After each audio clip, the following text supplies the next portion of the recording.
Morning, good morning! So, gagawa tayo ng lemonade para sa ating bibi. Sa bibi ko. Okay, ito. Yan. Na-slice ko na po para mabilis tayo. Ito yung juice sa kanya. Sa akin yung rind.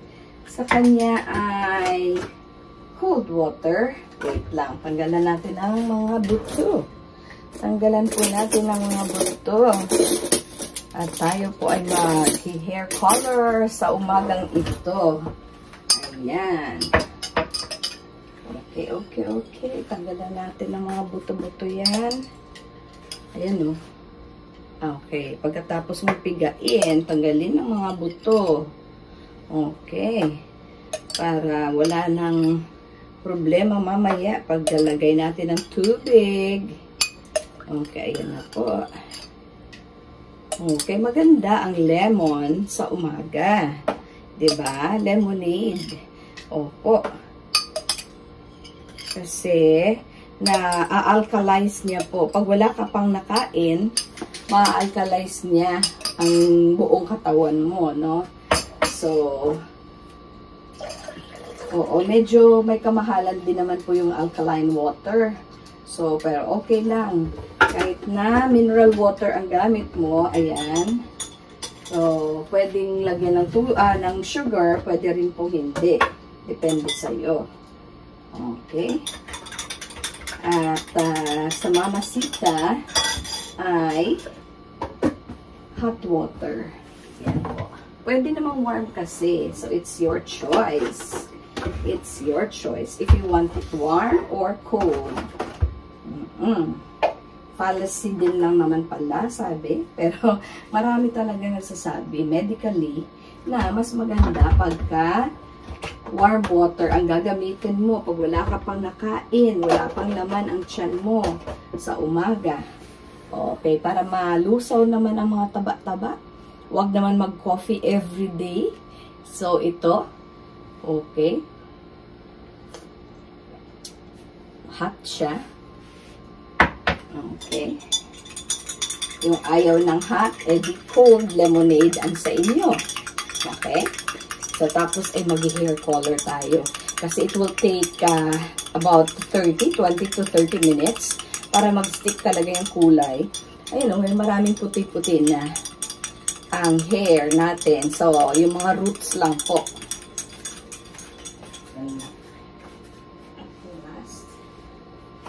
Dumating na ang order ng bibig ko. Okay, if you need more sugar, okay lang na. So, eto. At magsisimula na tayo mag-color. Wait. Ito po yung gamit nating color. Okay, eye color po siya na it's dark brown. Okay. Para matanggal naman po yung mga white natin dyan sa roots. So, no need na po magpa-parlor. Gamit lang po tayo ng ganito. Okay. Nalagyan na nga. I opened this already. So, medyo nalagyan na ng konting. Okay, baliktad pa. Okay, yan po. Oh. Ayan. So, dun tayo sa may mirror na malaki. Okay guys, so patuloy na natin. Dito tayo sa malaking mirror. Habang iniinom natin ang ating warm and hot lemon. Yung lemon rind lang po ang nilagay natin. Parang lemon infusion lang po siya. Lemon infusion lang po to alkalize, yes, our bodies. Para hindi po tayo acidic for the whole day. Ayan. So, let's begin. Nakikita niyo po ba? Okay, lagay po natin yan dyan.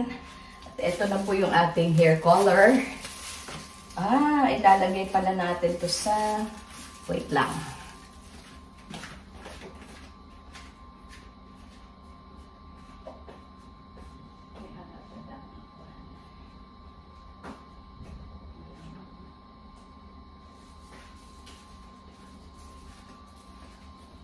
Okay, ito na lang lalagyan natin. Okay. So, isang ano lang to eh. O, isang gamit. Yes. Yung isang box is actually 5 sachets of this hair color. Tapos, ang gagawin po natin, okay, syempre, wear your gloves para hindi naman po umitim yung inyong mga kuko. Hindi po dumikit ang mga, tapos i-stir nyo. Ganyan, o. Okay. Mix nyo lang po.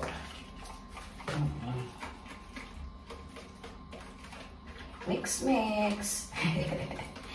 The good combination. So, ano na siya? Actually, alam na ng mga experts yung combination nila. So, nakalagay na sa sachet and ready to use na lang siya. One-time use lang po itong ating hair color sa bawat sachet. At lalagyan po natin, mga roots lang naman po, ganyan. Mga roots lang siya. So, hindi po binabasa ang hair pagka ganyan, no? Hindi siya binabasa, hindi siya sinashampoohan. Sabi nga po, pag ano siya, grimy, the grimier, the better. O, diba? Kahapon din lang naman ako nag-shampoo. So, ayun po. Titingnan ko lang po dito sa big mirror. Ayan o. Ayan siya, ayan siya. Oops. Lagay mo na yan sa sink. Mas mabuti. Yung mga sumisilip dyan na sumpa. Sabi. Narinig ko lang po yan sa isang salon. Magpapatanggal daw ng sumpa. Ito yung sumpa eh, pumuputing buhok. Pero maganda naman yung white hair, diba? Silvering hair. Ibig sabihin, when we grow older, we grow wiser. Agree? Agree po ba dyan? Oo. Silvering hair. Maganda yun. Okay. Pero para mas part ng hygiene naman po natin eh. Na kinukulayan natin pagka basta yung mga mild lang at simple lang siya. Imagine how much is a hair color in parlors and yes, mga beauty parlors po. Eh, diba? Mahal, no? Depende sa parlor. Merong, the least siguro is 500. Swerte ka na kung meron kang makuhang 300. O, diba? Baka dating presyo pa yun. So, ganyan lang. O, diba? Mabilis lang naman siya, o. O, nakikita ko nga po si Mami Pearl, ganyan din. Hello, Mami Pearl. Nag-love shoutout po sa'yo. Ito po yung ating ginagawa. Yes, gawain po natin yan. So, hindi na po kailangan nating mag-parlor. Simple lang. O, yan o.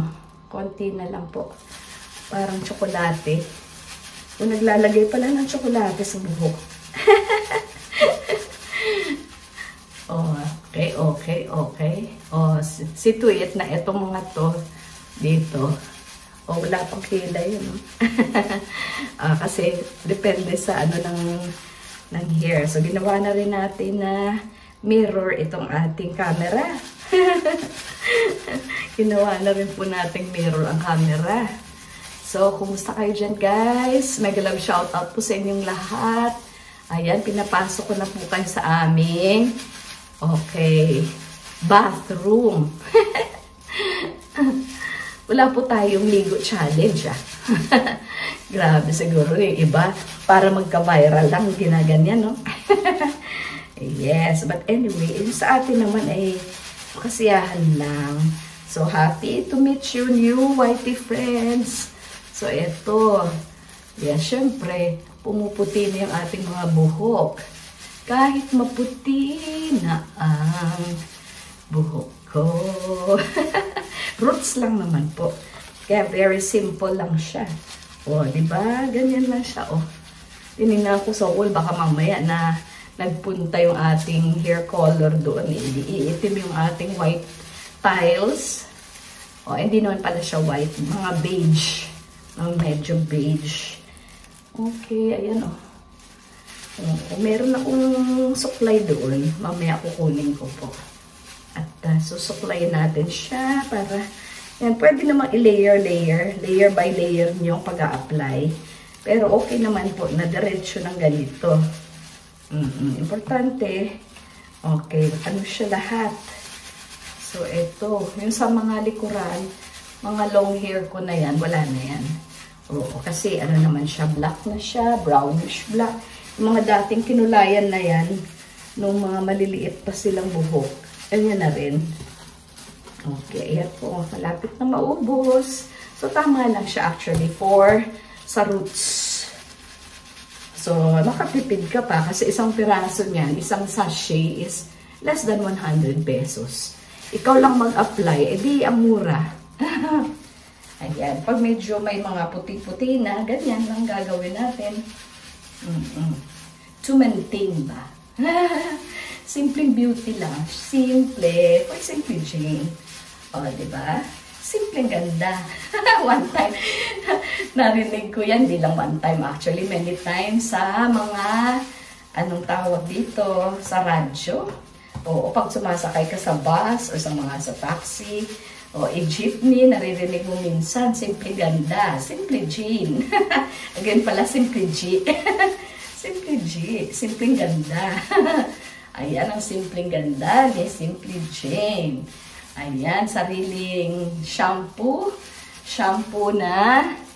Oh, so, let it stay here for mga 30 minutes. Ako, 30 minutes.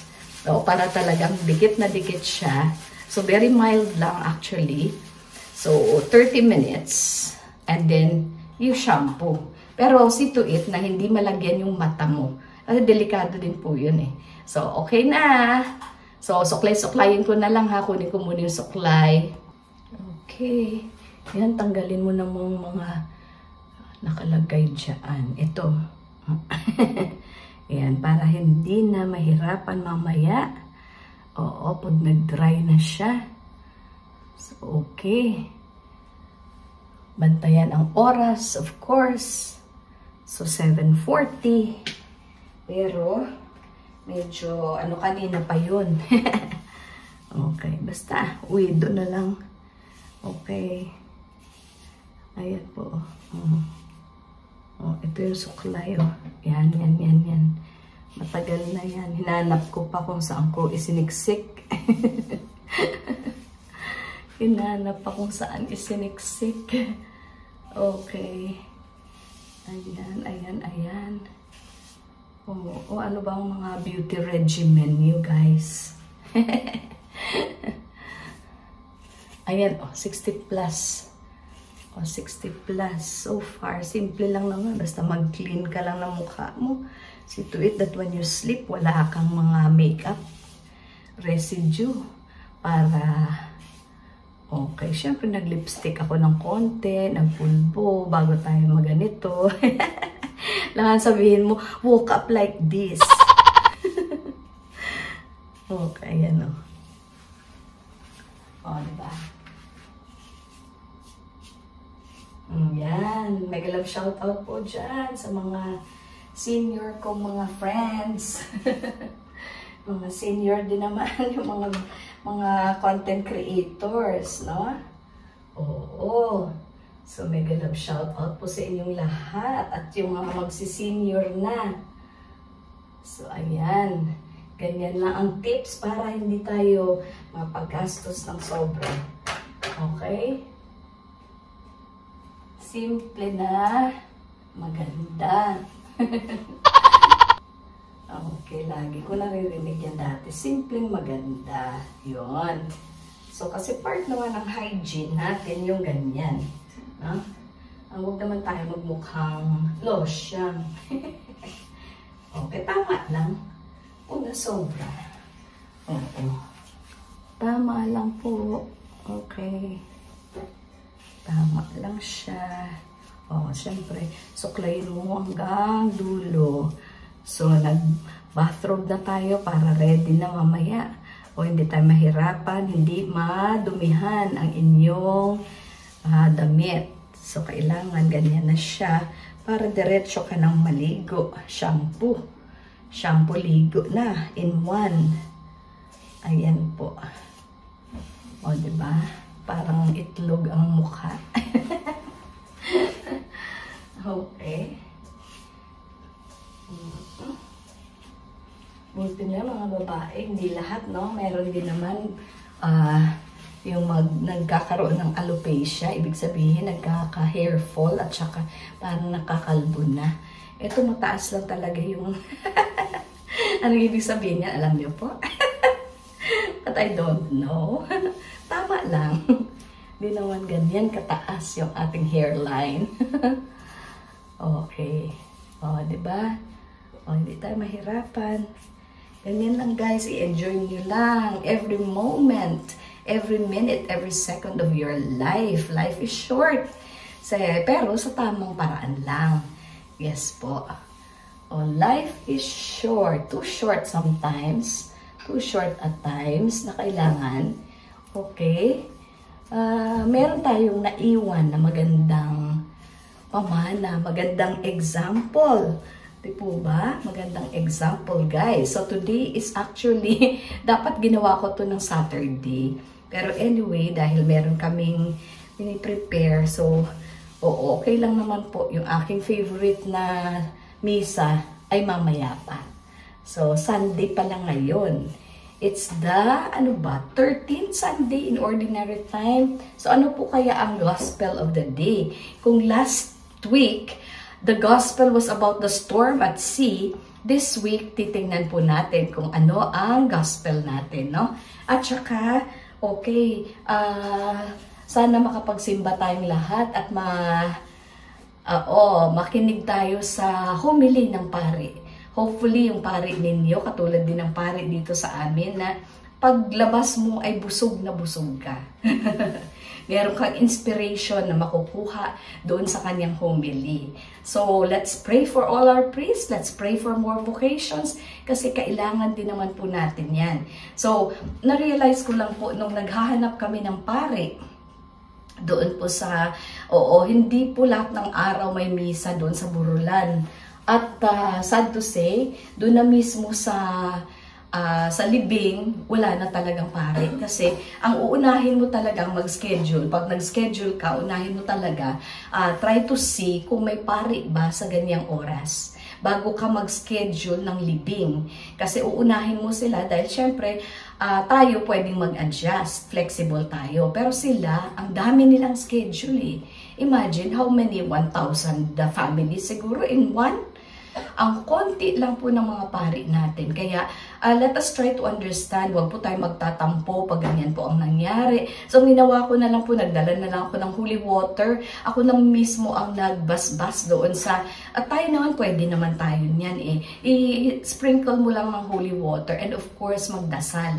Magdasal po tayo. At okay naman, yung aking sister-in-law, may nadala siyang friend na maganda naman mag-share. Yung na-share ko na rin po doon sa maganda naman mag-share. Pastora po yata siya. Basta Christian. Ang importante po talaga, magawa natin with dignity yung paglilibing. So, because bury the dead is one of our corporal works of mercy. Para sa katawan pa po yan. But when we pray for the living and the dead, that is already part of our 7 spiritual works of mercy. So, 7 lang naman po yan, no? 7 plus 7. So, 7 corporal works of mercy and 7 spiritual works of mercy. Ang pagpapaganda ba ay part ng corporal sa pangkatawan natin, no? Dito sa katawang lupa na ito. Syempre, kailangan mo maging kaaya-aya ang ating mga mukha. And then hygiene, proper hygiene ang gagawin po natin dahil syempre we would want to comfort the sorrowful. Paano tayo makakapag-comfort ng sorrowful kung ang mukha natin ay maasim? Diba? So, kailangan po natin mag-smile. So, just a little smile will make another person's day. Di po ba? So, God bless you all at sana mag-enjoy kayo. Oo, in a while, mga 30 minutes lang po I will rinse this hair na.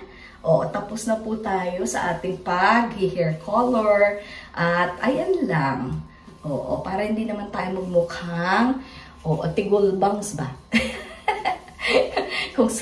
kung sa Hiligaynon pa, tigulbangs. Ayan. So, parang wala lang pong nangyari, di ba? Parang wala lang pong nangyari. Yan. So, yung iba gusto nila, syempre, black yung hair. Ayaw ko naman yung sobrang black, ay dark brown na lang po yung ating ginamit. Okay, parang, sabi daw po, parang super stern naman pagka black na black yung hair. Ayan lang, guys. Thank you so much for watching. This is Simply Jane saying, God bless you. See you mamaya, 1:00, 1 o'clock po yung ating live. So, magla-live pa rin po si Simply Jane mamaya ng 1 p.m. So, remember, always be present kasi ang gagawin po ni Simply Jane dun sa mga laging present and very supportive ay syempre, bibigyan ko kayo ng bonggang-bongga. May premyo kayo sa akin. Alam niyo na po yun. Bye, guys. Simply Jane. This is Simply Jane saying, God bless you. Siyempre, i-rinse mo yan bago pa mag-dry at mangitim ang iyong mga gamit. Okay, check the white tiles in the lavabo or the sink. Baka mamaya marami ng spots, no? Mga spots ng hair color. So, clean mo lang siya. Alright. Cheers!